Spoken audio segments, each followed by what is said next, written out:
السلام عليكم ورحمة الله وبركاته walaaleyga qaaliga waa idin salaamay waa walaashin hidaaya xasan channelkaan naga daawanaysaan oo hidaaya xasan like comment share inta walaaleyga qaaliga insha allah channelkeena laga soo dhiso anigana qiso walba oo layla soo wadaago insha allah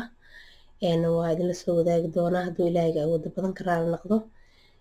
beriyaan waxaa u bataa umaleynaya xagga qisooyinka laakiin shaqooyinkayga ma ilaabin insha allah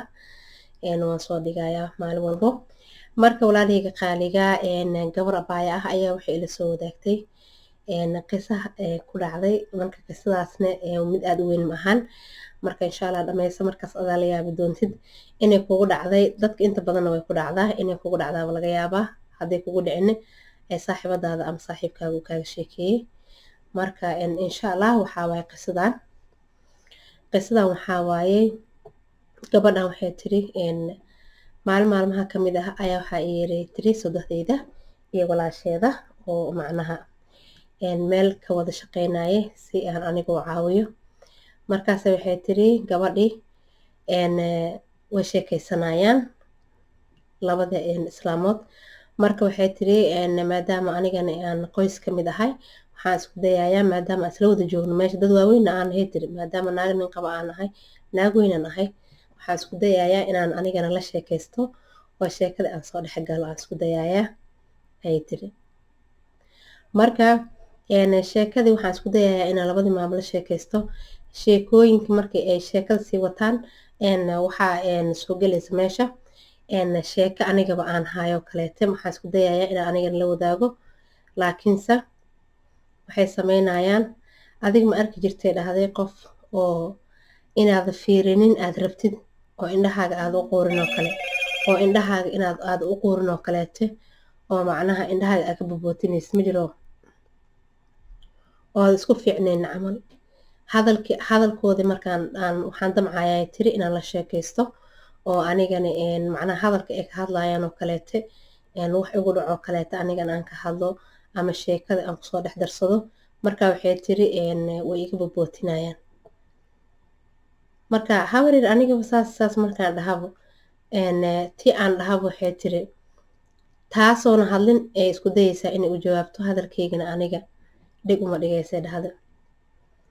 waxay tiri haddana waxaan isku dayayaa tan hadday iiga jawaabi weysa hadalka inay tan kalena iiga jawaabto waxaan isku dayayaa inaan tan kalena haddana aan su-aal weydiiyo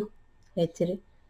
ama aan hadalka ku darsado oon dhaho anigaba saasaan rabaa inaan sameeyo ama saasay tahay waxay tiri meesha waxay nagu qaadatay tiri inaan wada joogno ugu yaraan adiga 5 hours 5 saacadood aan meesha ka wada shaqeynayna waxaa dhacday tiri intaas saacadood in hal kelimad la iiga jawaabi waayo dhahda ya hal kelimad ayaa la iiga jawaabi waayo tiri markaa dadweynuhu siday idinla noqon laheeday hadalkaas haddii saas laydinku sameeyo kaleete dadkii dhammaan aa la joogtay aa la sheekaysanaysa aa isku dayaysa inaa la sheekaysato haddii ay ku yasaayaan ee waxaan jirin kaa soo qaadayan adiga alaabta meesha taalo lagu shaqeyhayo kaleet ma hadasho taasoo kale haddii lagaa soo qaado ka waran ama baaqool dhulka ku dhacay qaw oo dhahaya ma dhawaaqoo sameynaya laakiin ma lala hadlaayo oo maxaa dhahaya wuxuu sheegay baaqoligan lama dhahayo saas camal lagaa soo qaado oo adigoo isku dayayo inaad dadkii la hadasho haddana hadalkaagii ay yaraysanayaan ama ay ku yasaayaan ka waran sideed noqon laheeday marka gabadhan walaashay waxay leedahay maalinta waxaan dareemay cariir fara badan welwelna waa dareemay tiri waxaan isdhihi tiri ma waada ahayn qof hadalkiisa laga jawaabo qof hadalkiisa jawaab lahayn maa tahay sidee laakiin islaantan way kuu jawaabi weyse tan kalena way kuu jawaabi weyse sidee ku dhici kartaa inay intaanoo qof ay kuu jawaabi kari waayeen laba qofood oo sheekaysanaa qosolka ka baxa wayaabaysaa tiri sheekada ka baxa waxaad u malaysaa tiri inay igu tala galeen inay maanta meesha ugu bahdilaan waxay dhahday hadalaan ku darsanayo leelama hadlaayo waxaan isleeyahay tiri haddana armay ku maqli waayeen haddana cod dheeraan ku dhahaa haddana la ima jawaabayo qisaan la yaabo waaye sheekaan la yaabo waaye inaba caadi ahaynin marka waxaan dhahay walaahi maaqaan waxay ka wadeen laakiinse insha allah shacabka la wadaagi doonaa asxaabtana daawato walaalaheena nagu xiran insha allah hadda sida idinla tahay gabadhaas marka waxaa aniga aan ka naxaa waxay ahayd waxay tiri markaan meesha kasoo tegay waa isfiiriyey dhahday korkeygaan fiiriyey anigaa isfiiriyey waxaan gurigeyga markaan tegay xataa muraayad waa soo qaatay oo isku fiiriyey taasne waxaa xoogaa kalsooni darra ay gashay tiri ma qof loo jawaabaad ahaynin ma qof jawaab aan istaahilinaad tahay camal saasaas dhahay tiri yaraalnaqda marka waxay tiri dadka saas camala aan rabaa inay dadka iska dhaafaan qisada waxaa iila wadaagtay waxaa ah dadka noocaas oo kaleeta ah ee isku dayaayo qofka wax jirin inay kasoo qaadaan jecel inay qofkaas ay dhibaateynayaan qalbi jab iyo dhaawacna ay u geysanayaan inay ogaadaan ayay noola wadaagtay walaasheena qaaliga ah marka idinkana waxaa ka dhigi laheedeen inay taas fiican tahay in dadka la yeso hadalkooda la dhegeysanin iska indhatirtid iska dhigtid macnaha waxaan waxba maqlaynin qosol iyo sheeko iska wadatid qofkuu kula hadlaya aniga saasaan sameeyey hadda kahor saasaa dhacday hadda kahor saas ay jirta ilaan sheekada waa la isku darsadaa saas maa dhacda wallaahi runtaa waaye wallaahi sax waaye laakiinse haddii lagu dhihi waayo ka waran oo lagaa koobi waayo oo lagaa guri waayo maxaa dhahaysaa sidee kula noqon laheede qofkaas ma jeclaa laheede mase waad nici laheed aniga hal aniga jawaabaan siiyey gabadhaas xaggayga ahaan aniga hidaaya ahaan jawaabta aan siiyaa waxay aheeday waxaan ku dhahay adiga qiimay sharaf waad leedahay laakiinse waxaada tegin meeshii lagugu talagalay oo lagugu qiimey lahay taasna beenteeda maahan wax walba waxaa jira possession ee sharaf iyo karaamo ku leeyihiin meeshaas haddaan la geynina oo meel kaleeto waxaas la geeyo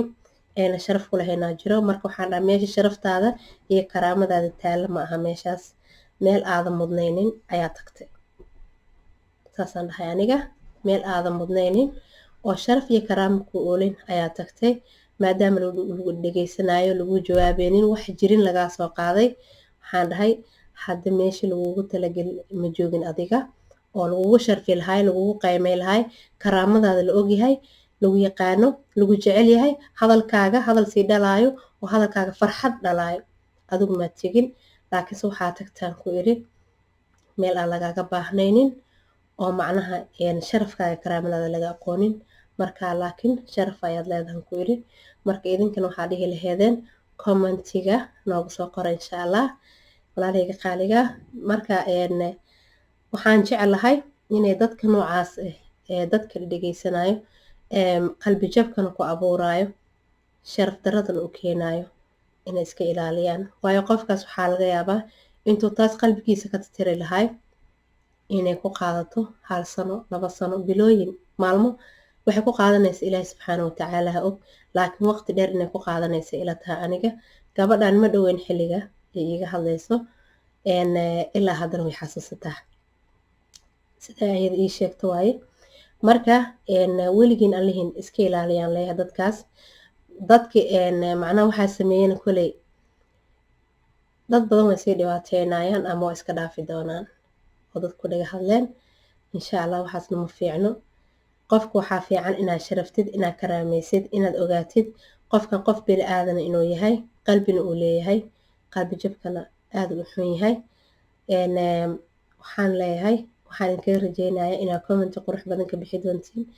leegtana aad noogu dadaali doontiin insha allah videogana aad dhamaysan doontaan saa qisada dhammaadkeeda ula socotiin oo maxaa la dhahay wax walba ogaatiin insha allah waa inoo qiso dambe iyo maxaa la dhahay sheekooyin dambe hadduu allaha raxmaanka ka raali noqdo mar walbane meeshaan ayaa kasoo muuqa doonaa idinkana waxaa idinka rajeynayaa inaad channelkayga aad daawo doontaan insha allahu tacaala aad mar walba isoo dhawey doontaan ana waa idin soo dhaweynayaa gacmo furan weji farxad leh kusoo dhawaada insha allahu tacaala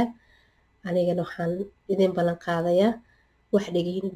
dhibaayo macnaha wax dhegihiina dhibaayo in channelkayga aan kasoo deeyo insha allah waan idin salaamaya walaalahayga qaaliga